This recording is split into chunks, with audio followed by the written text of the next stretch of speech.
Qu'est-ce que l'autorité spirituelle ce matin? Amen. Car Dieu nous a donné une autorité spirituelle. Et donc, on va voir ce qu'elle est, ce qu'elle n'est pas et ce qu'elle est. Hein. Seigneur, je te bénis pour ta parole. Seigneur, je te bénis pour ce message. Seigneur, je te bénis pour ton peuple, Seigneur, parce que tu as donné l'autorité spirituelle à tous tes enfants. Alléluia. Je te bénis, Seigneur, pour ce que tu accomplis, Seigneur, et pour le changement de mentalité qui est la nôtre, Seigneur. Nous ne subissons plus. Quand nous avons cette autorité spirituelle que tu nous as donnée, nous prenons conscience que nous devons régner, que nous ne subissons plus ni la maladie, ni tout ce qui vient pour nous détruire, car nous avons autorité, Seigneur. Et nous te remercions de nous l'avoir donné, Père. Bénis ce message, Père, qui nous fasse du bien ce matin. Amen. Alors, ce que n'est pas l'autorité spirituelle. Alors, l'autorité spirituelle n'est pas un titre ecclésiastique. Ce n'est pas parce qu'on est pasteur, parce qu'on est ancien, parce qu'on est prêtre, qu'on a l'autorité spirituelle. Ça, ce sont des titres. Amen. Donc, voilà, même le pape, hein, l'archevêque, le bishop, le diacre, les anciens, tout ça, ce sont des titres. Mais ça n'a rien à voir avec l'autorité spirituelle, parce que le titre ne confère pas l'autorité spirituelle. Amen. C'est important. Donc, l'autorité spirituelle est une autorité de l'esprit et elle est reconnue par Dieu, elle est reconnue par les anges, elle est reconnue par les démons et elle est reconnue aussi par la nature, l'autorité spirituelle. Et elle est pour vous, elle est pour chacun de nous, n'est-ce pas? Dieu nous l'a donnée. Alors, c'est une autorité qui est perçue par ceux qui ont le discernement, qui marchent par l'esprit. Elle est perçue par ceux qui ont le Saint-Esprit. Ça n'est pas le privilège de l'âge. Hein. On peut être de jeunes chrétiens et avoir l'autorité spirituelle, c'est important. Et ça n'a rien à voir avec le contrôle et la manipulation. Rien du tout. Hein. C'est quelque chose de spirituel qu'on a, que Dieu, premièrement, reconnaît. Hein, c'est important. Dieu reconnaît l'autorité spirituelle. Il y a des gens qui veulent manipuler avec toutes sortes de trucs hein, comme ça pour... pensant qu'ils peuvent avoir de l'autorité pour arriver à leur fin, mais ça n'a rien à voir. C'est pourquoi nous avons besoin du Saint-Esprit pour discerner. Amen. Alors, ce qu'elle est maintenant, l'autorité spirituelle, n'est-ce pas? Vous avez par exemple Ésaïe 58, on va le lire, versets 8 à 9, il est dit, lorsque tu jeûnes, n'est-ce pas? Lorsque tu jeûnes, parce qu'on verrait que l'autorité spirituelle et le jeûne... Ça va ma poulette? Elle pleure. Oh. Alors ta lumière poindra comme l'aurore, et ta guérison germera promptement. Ta justice marchera devant toi, et la gloire de l'Éternel t'accompagnera. Alors tu appelleras, et l'Éternel répondra. Tu crieras, et l'Éternel dira, me voici. L'autorité spirituelle, c'est que le Seigneur agit avec vous, répond à ce que vous lui demandez. Il dit, me voici. Vous voyez, c'est ça.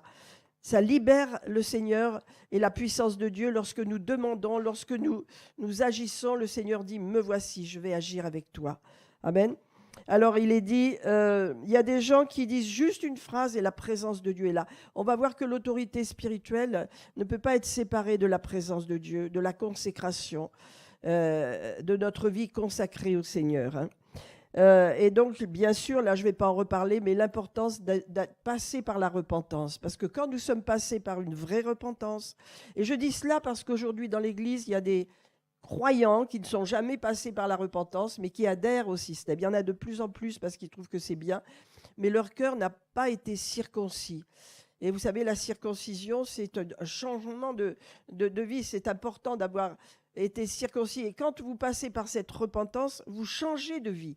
Il y a un changement de direction. Il y a une transformation, n'est-ce pas? Et donc, c'est pourquoi c'est important. Et là, nous voyons dans Acte 19, par exemple, il est écrit que les démons reconnaissent qui est Paul, hein, vous pourrez le lire au verset 13. Ils disent, bon, on sait qui est Paul, on sait qui est Jésus, pardon, on sait qui est Paul, mais vous, les fils de Séva, là, on ne vous connaît pas. Donc, les démons croient. Ils ne sont pas comme les humains, hein, les démons croient. Tous les démons croient en Dieu. Et vous le lirez partout dans les actes, on le voit, la façon dont il réagit. Il croit que Jésus est le Fils de Dieu, il croit. Mais nous, les humains, eh ben, voilà, hein, on a des problèmes pour croire. Les gens ont beaucoup de problèmes pour croire en Dieu, tout simplement. Mais dans ce passage de Acte 19, le démon lui-même dit « Je sais qui est Jésus, je sais qui est Paul, mais vous, je ne vous connais pas. » Voilà, être connu par Dieu, avec l'autorité spirituelle qu'il nous a donnée, il y a une reconnaissance. Même les démons le reconnaissent. Et c'est important de le comprendre, n'est-ce pas? Parce que non seulement Dieu et les anges reconnaissent votre autorité spirituelle, et elle est pour vous. Elle est pour le corps de Christ, cette autorité. Comme je vous l'ai dit, c'est pas parce que vous êtes prêtre, ancien, pasteur, que vous avez l'autorité spirituelle. C'est pas un titre. C'est à tout le corps de Christ, c'est à vous, c'est pour moi, c'est pour tous. Et ça dépend de notre vie. Quand notre vie est consacrée à Dieu, quand nous avons une vie qui est droite et qui plaît à Dieu, alors nous pouvons manifester l'autorité spirituelle. Alors il y a des contrefaçons, hein, on le réalise, quelquefois Dieu les met en lumière, mais ça n'a rien à voir avec l'autorité spirituelle. L'autorité spirituelle, eh bien, discerne premièrement, hein, et libère la puissance de Dieu. Alors, par exemple, vous avez l'autorité spirituelle reconnue par les démons. Vous avez l'autorité spirituelle aussi reconnue par la nature. Dans Matthieu 8, versets 26 et 27, Jésus parle à la tempête. Et donc l'autorité spirituelle, quand vous la manifestez, le problème c'est qu'il faut apprendre à la manifester, parce que ce n'est pas tout de savoir j'ai l'autorité spirituelle. Je la manifeste lorsqu'il vient des orages, lorsqu'il vient des tempêtes, lorsqu'il vient des situations graves dans le pays ou là où vous habitez. Vous avez l'autorité spirituelle pour les arrêter.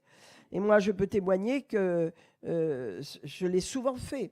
Nous avons habité des années au cours d'un petit ruisseau qui débordait, mais quand nous sommes arrivés, on a interdit à ce ruisseau de déborder tant qu'on y sera, qu'on habitera là, et il n'a jamais débordé. Et je sais que Jérôme a ordonné à l'Allier, le grand fleuve, de ne pas déborder sur son entreprise, puisque son entreprise à côté n'a pas débordé, elle n'a pas le droit. Même s'il y a des flots d'eau, elle reste dans son lit, parce que l'autorité spirituelle est reconnue par Dieu. Ce n'est pas des mots, des excitations, des cris, tout ça. Ça n'a rien à voir, l'autorité spirituelle. Mais l'autorité spirituelle, elle doit être libérée, elle doit être mise en place. Souvent, nous les chrétiens, on ne sait pas comment la libérer. On pense que voilà, le pasteur doit faire les choses, etc. Mais non, l'autorité spirituelle, c'est à nous personnellement, chacun pour votre part, de la manifester lorsque vous avez des problèmes, lorsque vous avez des situations adverses qui viennent comme la maladie ou des problèmes dans la famille, etc. Nous avons autorité. Et cette autorité, elle est, on peut dire, soutenue par Dieu.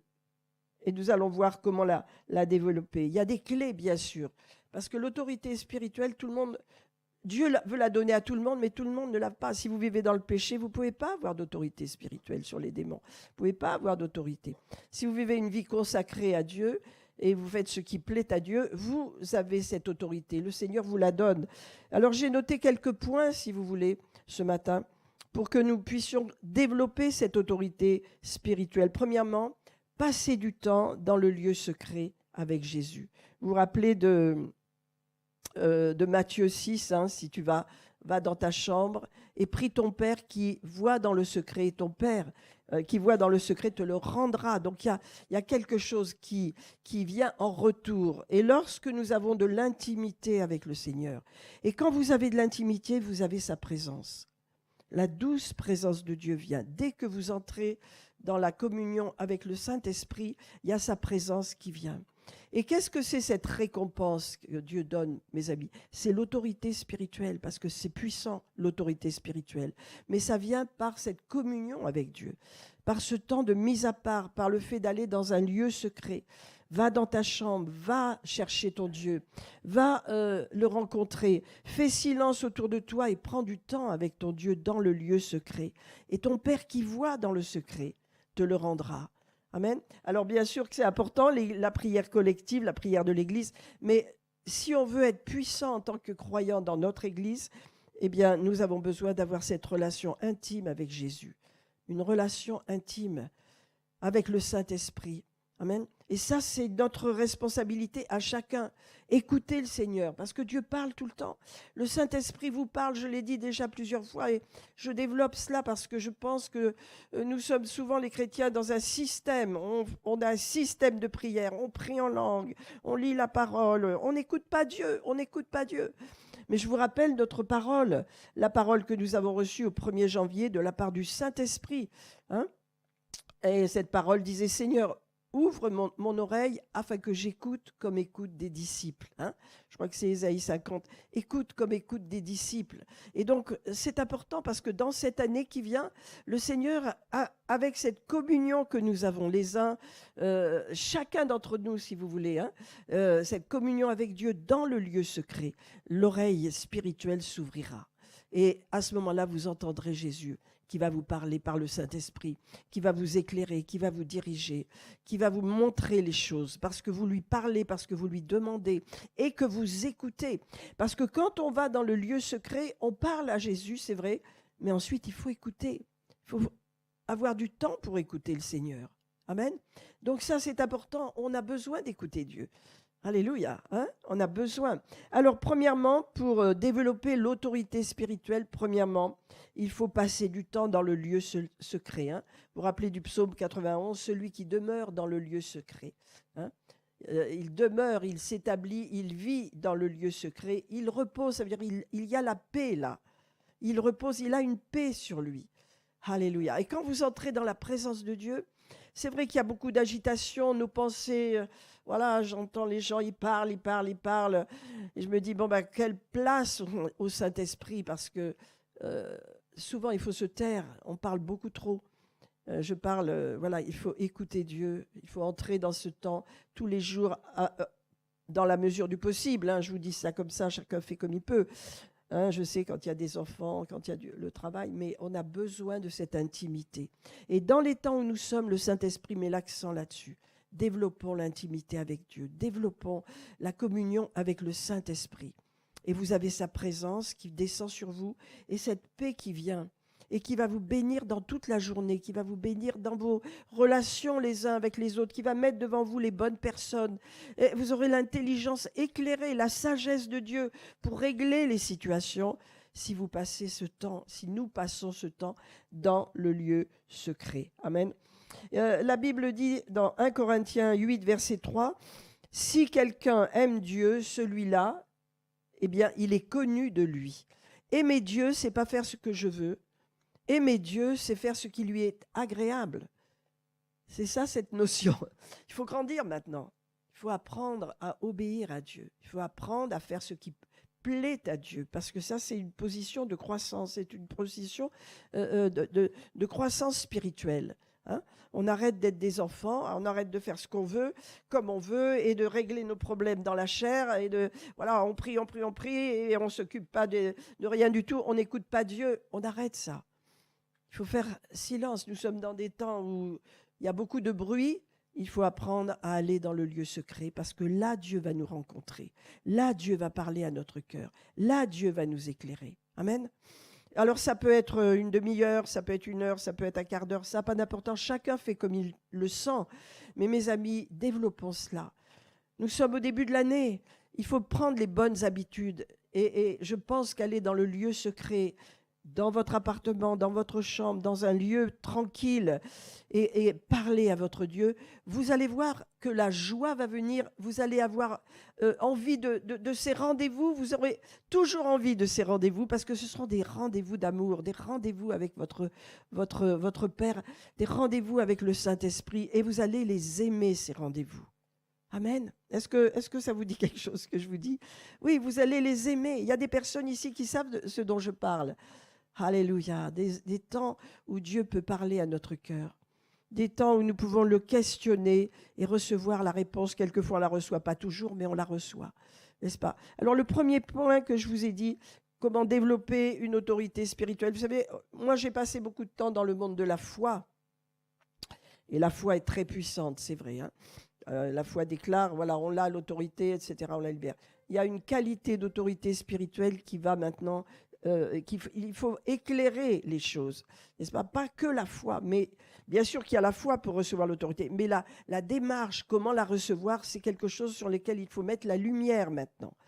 Voilà, parce qu'on reçoit par la foi, mais on a besoin de comprendre la démarche, n'est-ce pas? Pour recevoir, passer du temps dans le lieu secret, c'est le premier point.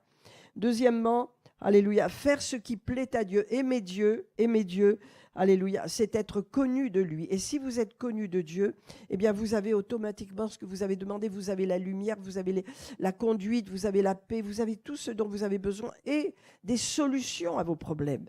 Quand on est connu de Dieu, celui qui m'aime, c'est celui-là est connu de Dieu. Amen. Alléluia. Deuxième point que je veux vous dire, et ça c'est quelque chose qui est parti de l'Église et que Dieu est en train de remettre, c'est la crainte de Dieu.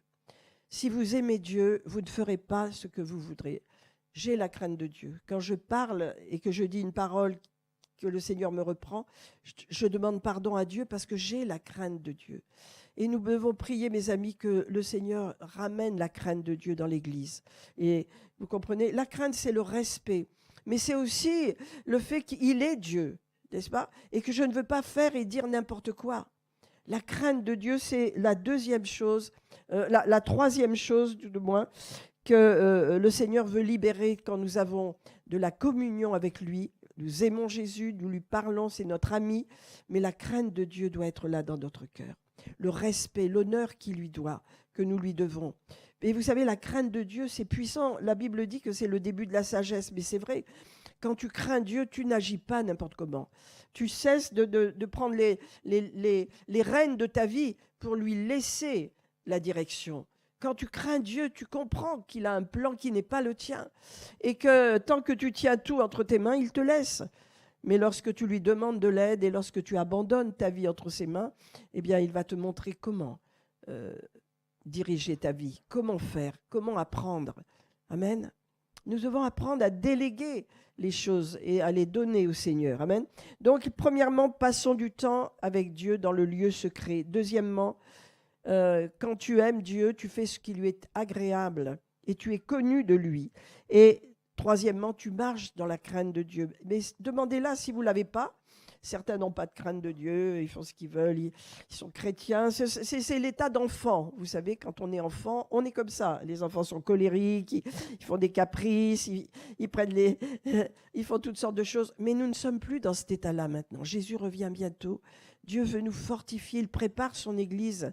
Une Église qui va maturer, qui va devenir mature. Donc ça appartient à chacun de nous. N'est-ce pas? J'espère que je ne vous mets pas sous des fardeaux, mais vous comprenez, c'est important ce que je vous dis là, ce matin. Le lieu secret, la crainte de Dieu, l'amour pour le Seigneur, de façon à faire ce qui lui est agréable et lui donner notre vie, n'est-ce pas? Alors, souvent,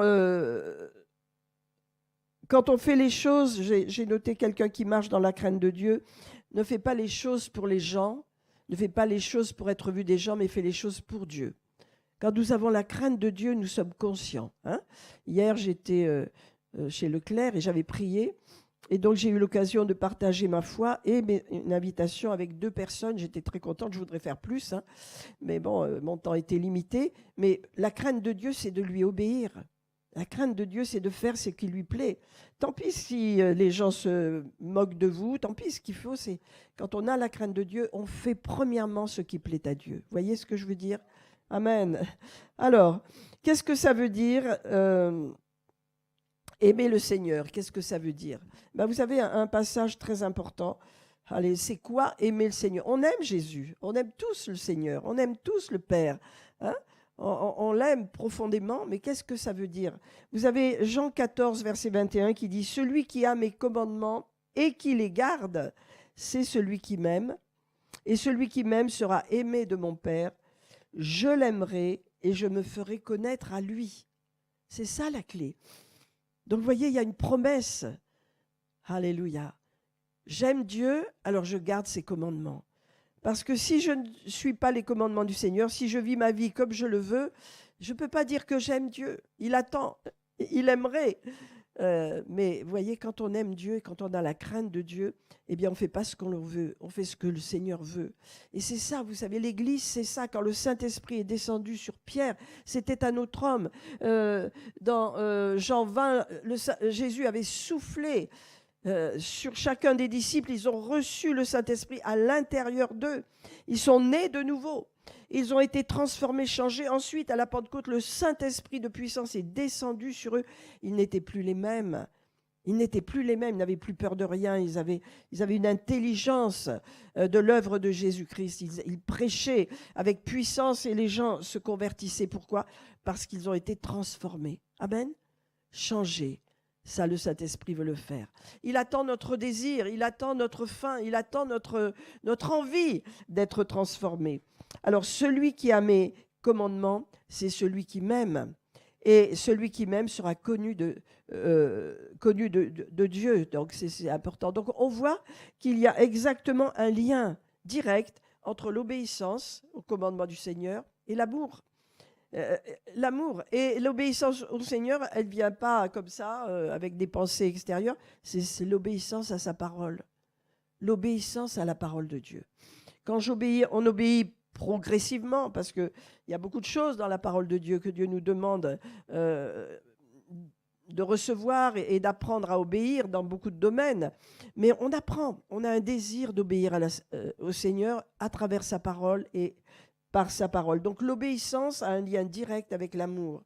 Parce que si je suis rebelle, vous savez, avec ce qui s'est passé là dernièrement aux États-Unis, c'est que de la rébellion, que des choses horribles. Satan, c'est vraiment... ouais, c'est vraiment terrible. Donc Dieu ne marche pas comme ça. Dieu, il marche avec les choses simples. Et vous savez, l'humilité, il est venu Jésus avec humilité. Et l'humilité, c'est ce que le Saint-Esprit fait en nous quand on s'est repenti. Il y a cette humilité dans nos cœurs, n'est-ce pas ? Nous ne cherchons pas à nous élever nous-mêmes, mais nous laissons le Seigneur agir. Nous voulons lui plaire. Il y a la crainte de Dieu dans nos cœurs. Alléluia. Celui qui a mes commandements et qui les garde, c'est celui qui m'aime. Et celui qui m'aime sera aimé de mon Père. Je l'aimerai. Alléluia. Et je me ferai connaître à lui. Eh bien, vous savez, obéir à Dieu dans le lieu secret commence par des petites choses dans votre vie. Vous voyez, obéir, c'est des petites choses que le Seigneur va mettre en lumière. Et quand on commence à obéir dans ces choses que Dieu nous montre, des petites choses de la vie quotidienne, changement de façon de parler, changement d'attitude, voilà, c'est vous qui voyez dans votre vie. Moi, je ne peux pas vous le dire, mais les petites choses, Dieu va honorer cela. Quand nous commençons, alléluia, à nous attacher à d'autres façons de vivre, d'autres façons de parler, et tout ça pour le Seigneur, par amour pour lui, alors c'est quelque chose qui va produire beaucoup de fruits. Alléluia. Donc ça, c'est important, de ne pas faire comme les gens font autour de vous, mais d'apprendre à faire ce qui plaît à Dieu. Amen. Ça demande de la croissance, ça demande de la maturité, mais je pense que nous entrons dans cette étape. Alors pour beaucoup, vous me dites, ben, on est déjà dedans. Très bien, très bien. Eh bien, persévérons maintenant, persévérons. Allons dans le lieu secret. Alléluia. Amen. Parlons à Dieu, écoutons Dieu nous parler. Hein. Vous savez, Dieu n'a pas besoin que les gens prophétisent, crient, fassent des choses comme ça. C'est pas nécessaire. Souvent, quelquefois, il n'y a pas toujours l'Esprit de Dieu dans ces choses. Quand il y a l'Esprit de Dieu, ok, ça bouleverse et ça donne un fruit. Non, Dieu a besoin de parler à notre cœur premièrement. Il a accès maintenant avec le Saint-Esprit directement à nous. Et ça, il faut le développer, mes amis. C'est à nous de le développer. C'est à nous d'aller dans ce lieu secret. C'est à nous de parler à Dieu. Au début, il vous faut de la foi parce que peut-être vous n'entendrez pas le Seigneur vous répondre au début. On y va par la foi. On sait que Dieu va répondre parce qu'il dit « Va dans ta chambre, ferme ta porte et parle à ton Dieu. Et ton Dieu qui voit dans le secret va te le rendre. Il va te donner cette autorité puissante, cette autorité spirituelle. » Alléluia. On va regarder Luc 7. En ce qui concerne la parole de Dieu, parce que l'autorité et la parole de Dieu, bien sûr, ça marche ensemble. Et donc, dans Luc, chapitre 7, alléluia, merci Seigneur, gloire à Dieu. Luc 7, On va le lire à partir du verset 2, c'est un centenier. Alléluia. Un centenier avait un serviteur auquel il était très attaché et qui se trouvait malade sur le point de mourir. Ayant entendu parler de Jésus, il lui envoya quelques anciens des Juifs pour le prier de venir guérir son serviteur. Ils arrivèrent auprès de Jésus et lui adressèrent d'instantes supplications, disant « Il mérite que tu lui accordes cela, car il aime notre nation, et c'est lui qui a bâti notre synagogue. » Jésus, étant allé avec eux, n'était guère éloigné de la maison, quand le centenier envoya des amis pour lui dire « Seigneur, ne prends pas tant de peine, car je ne suis pas digne que tu entres sous mon toit, mais c'est aussi pour cela que je ne me suis pas cru digne d'aller en personne vers toi, mais dis un mot, et mon serviteur sera guéri. » Et il dit pourquoi il croit cela. Il connaît le principe d'autorité. Et il dit, regardez, car moi qui suis soumis à des supérieurs, j'ai des soldats sous mes ordres. Et quand je dis à l'un va, il va. Et quand je dis à l'autre viens, il vient. Et à mon serviteur fais cela, et il le fait. Et lorsque Jésus entendit ces paroles, il admira le centenier. Se tournant vers la foule, il dit, je vous le dis, même en Israël, je n'ai pas trouvé d'aussi grande foi. Eh bien, vous voyez, dans ce passage très important, le Seigneur veut nous apprendre à être soumis à sa parole et à être soumis au Saint-Esprit.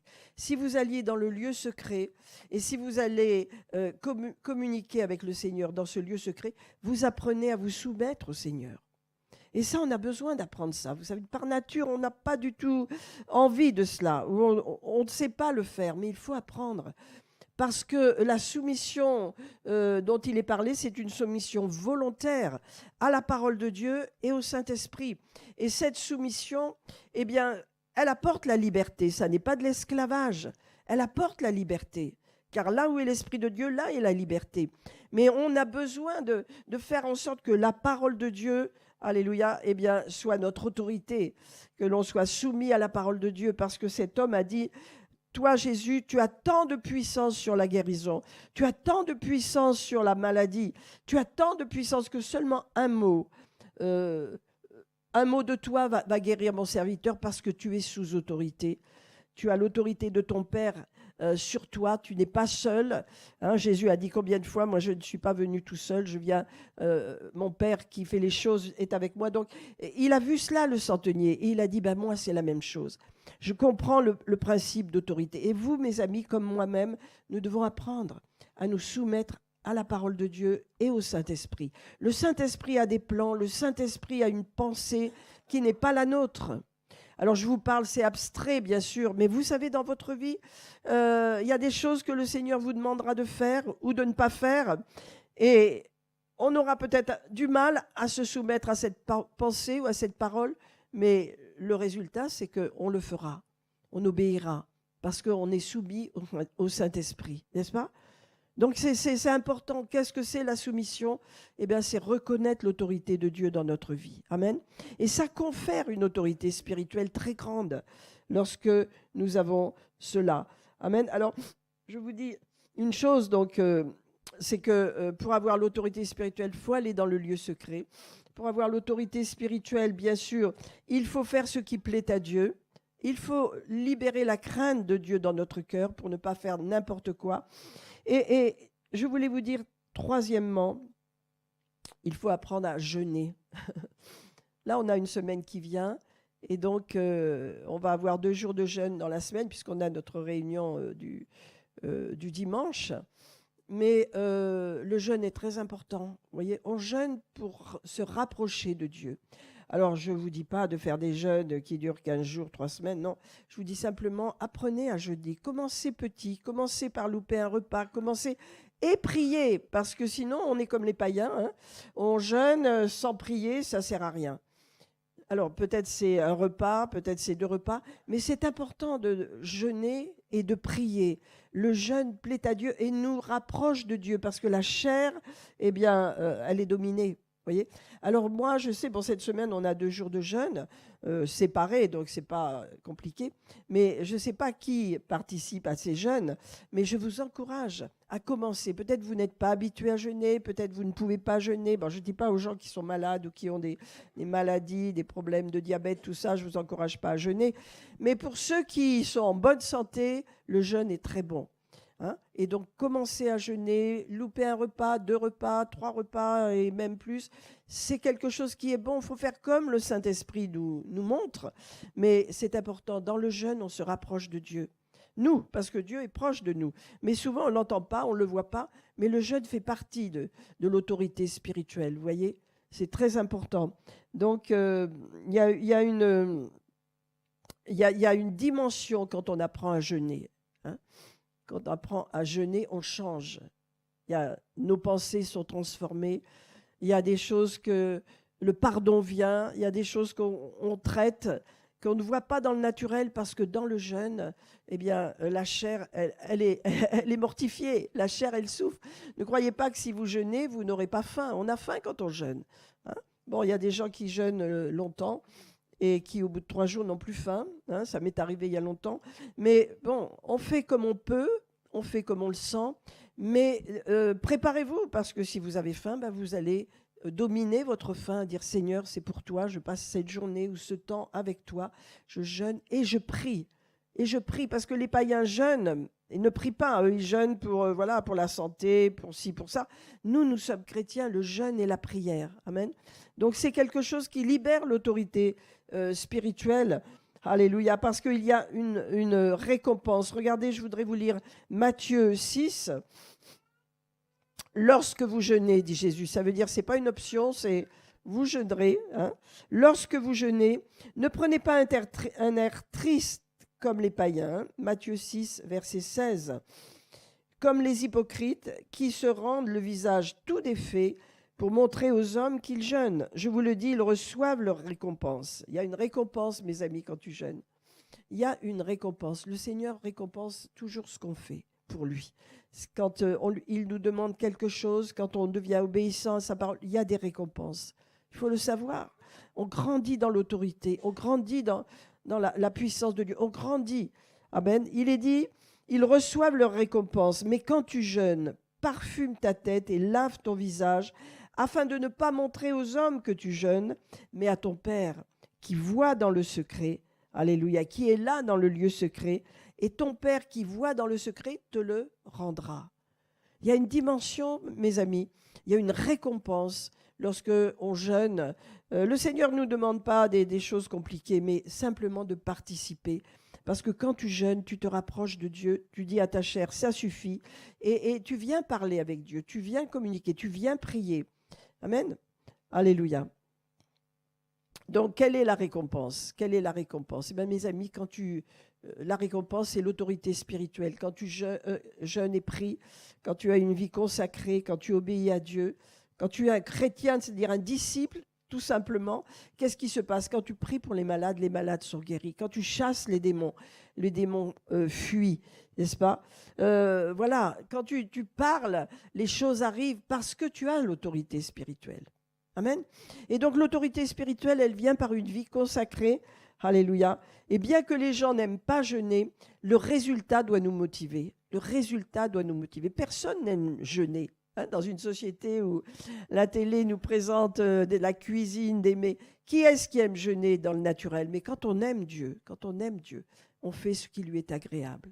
Cette semaine qui vient, on a besoin de jeûner et de prier pour les gens qui vont être invités dans cet après-midi du dimanche 26 à l'hôtel Mercure. C'est important parce que c'est de l'évangélisation, c'est aller inviter des personnes, faire des démarches, c'est bouger, n'est-ce pas? Donc si on est motivé par ce que Dieu veut faire, eh bien on va participer.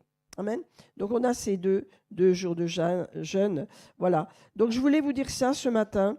L'autorité spirituelle, elle n'est pas conférée à un titre. Un titre, c'est très bien. Les gens sont reconnus, mais ça n'est pas ce qui fait l'autorité spirituelle. L'autorité spirituelle, elle est pour le corps de Christ. Elle est pour chacun de nous, pour chacun de vous. Et elle est accordée par Dieu, premièrement. Elle est accordée par Dieu. si vous êtes agréable à Dieu. Dieu vous aime, mais l'autorité, c'est particulier. Les démons fuient quand il y a l'autorité spirituelle. Les démons vous reconnaissent. Dieu vous reconnaît également dans la mesure où Dieu se met en accord avec vous. Lorsque vous demandez, vous recevez. Dieu est en accord, Dieu entend, Dieu récompense, Dieu agit parce que vous avez cette autorité spirituelle. C'est une récompense que Dieu nous donne. Amen. Mais c'est une récompense à laquelle nous avons tous droit.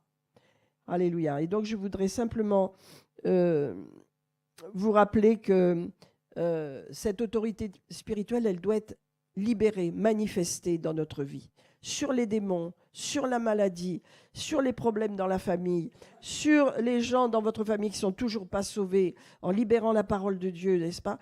L'autorité spirituelle, c'est une position supérieure dans laquelle vous êtes et les problèmes, eh bien, vous les dominez. Vous réglez les problèmes avec cette autorité spirituelle. L'autorité spirituelle parle aux problèmes. Hein? Elle parle aux situations. Si quelqu'un dit à cette montagne, n'est-ce pas? Jette-toi dans la mer et ne doute pas en son cœur, mais crois que ce qu'il dit arrive, il le verra s'accomplir. Donc l'autorité parle aux problèmes, parle aux démons, parle aux situations. Alléluia. Et donc les choses se font. Amen. Voilà, c'est ce que je voulais vous dire ce matin. Alléluia, pour que nous grandissions dans ces choses. Rappelez-vous du lieu secret. Amen. Entrez dans votre chambre, mettez-vous à part le temps que vous voulez, mais mettez-vous à part, bien sûr, ça vous regarde, ça nous regarde, et parlez à votre Père qui vous entend dans le lieu secret et qui va vous le rendre.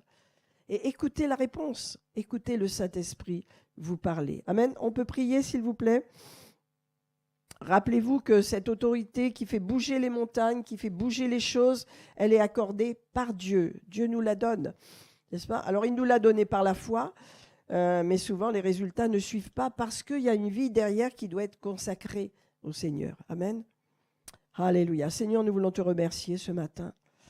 C'est vrai, Seigneur, que les temps de réveil arrivent, Seigneur, et nous voulons être prêts, Seigneur Jésus. Nous voulons tous être prêts. Nous voulons passer, Seigneur, dans une nouvelle étape, Seigneur, de consécration avec toi, Seigneur. Nous voulons entendre ta voix, Père. Nous voulons recevoir aussi cette récompense, Seigneur, que tu donnes à tous ceux qui entrent dans ce lieu secret, Seigneur. Alléluia. Père, nous voulons recevoir de toi, Père. Nous voulons faire ce qui t'est agréable et nous prions. Et je prie que la crainte de Dieu soit dans nos cœurs. Le respect pour Dieu, Seigneur. Le désir de lui plaire, de faire ce qui lui est agréable, Seigneur. Seigneur, je te remercie pour chacun de nous, Seigneur. Alléluia. Ta présence, Seigneur. Ta présence, Seigneur Jésus. Ta paix, Seigneur Jésus. Alléluia. Remplis les cœurs, Seigneur. Alléluia. Je te remercie de ce que tu parles au cœur, Seigneur. Tu nous parles dans le lieu secret, Père. Tu nous éclaires, Seigneur, sur nos vies personnelles, Seigneur, sur ce que tu veux améliorer, changer, transformer. Alléluia. Merci, Seigneur. Merci, Seigneur. Merci, Seigneur, pour une réelle repentance, Seigneur, pour une prise de conscience des choses, Seigneur, Père, que nous ne soyons pas aveugles. Alléluia, mais que nous voyons, Seigneur, comme tu vois, Seigneur. Ouvre nos yeux et ouvre nos oreilles, Seigneur Jésus. Alléluia. Merci, Seigneur. Merci, Seigneur. Merci, Seigneur. Alléluia. Oui, nous grandissons, Seigneur. Nous marchons ensemble, Seigneur. Alléluia. Un pas après l'autre, Seigneur. Mais nous marchons sur ce chemin, Seigneur. Nous marchons, nous prenons une marche de plus, Seigneur, pour décider d'aller dans ce lieu secret, Seigneur. Alléluia. Là où tu te tiens, là où tu veux nous rencontrer, Seigneur. Là où tu veux parler à nos cœurs, Seigneur. Alléluia. Merci Jésus, merci Jésus. C'est toi que nous aimons, Seigneur. C'est toi que nous servons. C'est toi à qui nous obéissons, Seigneur. Et que ta parole, Seigneur, alléluia, puisse constamment nous éclairer. Nous puissions être soumis à cette parole, soumis au Saint-Esprit. Alléluia. De façon à être obéissants, Seigneur. Merci. Merci pour l'obéissance, Seigneur. Merci pour l'obéissance dans nos cœurs, Seigneur. Alléluia. Merci, Seigneur. Merci, Seigneur. La présence de Dieu est douce. Elle est toujours douce, la présence de Dieu. Alléluia. Elle grandira, elle grandira. Alléluia, elle grandira. Elle amènera les guérisons, les délivrances dont nous avons besoin. Alléluia, c'est la présence de Dieu, la soif de Dieu. Dans ce lieu secret, le désir de rencontrer Dieu grandira et vous aurez du plaisir à rencontrer Dieu, du plaisir dans ce lieu secret, d'être avec votre Dieu. Alléluia. Seigneur, je prie que chacun d'entre nous, nous puissions te rencontrer sur la base de notre cœur. Alléluia. Vivre dans le lieu secret, Seigneur, pour recevoir tout ce que tu as pour nous, Seigneur. Alléluia. Pas d'agitation, Seigneur, pas de bruit, mais la paix de Dieu. Et avec cette paix, la présence de Dieu vient et solutionne les problèmes, Seigneur Jésus. Alléluia. Le diable est dans l'agitation. Le diable est dans... Vous savez, l'ennemi, il aime bien agiter les gens, il s'énerve. Ils n'ont plus de patience. Ils sont... Voilà. Non, mais ça, c'est pas de Dieu. Pas de Dieu. La paix de Dieu. Le Seigneur sait comment parler à nos cœurs et il nous ramène toujours dans sa paix. Je ne vous donne pas la paix comme le monde donne, je vous la donne, afin qu'elle demeure toujours avec vous. Alléluia. Seigneur, combien de fois on sort de cette paix, Seigneur? Garde-nous dans la paix, Seigneur. Garde-nous dans cette paix qui inonde nos cœurs, Seigneur, qui fait que nous avançons avec confiance, Seigneur, parce que tu es avec nous, Seigneur. Tu es là. Tu es avec chacun de nous, Seigneur. Et nous te remercions pour tous les miracles que tu as accomplis dernièrement, Seigneur. Pour avoir gardé Patricia, pour avoir gardé nos frères et sœurs, Seigneur, pour avoir agi avec puissance. Nous te remercions de ta bonté, Seigneur, à notre égard, Seigneur. T'en remercions, Seigneur.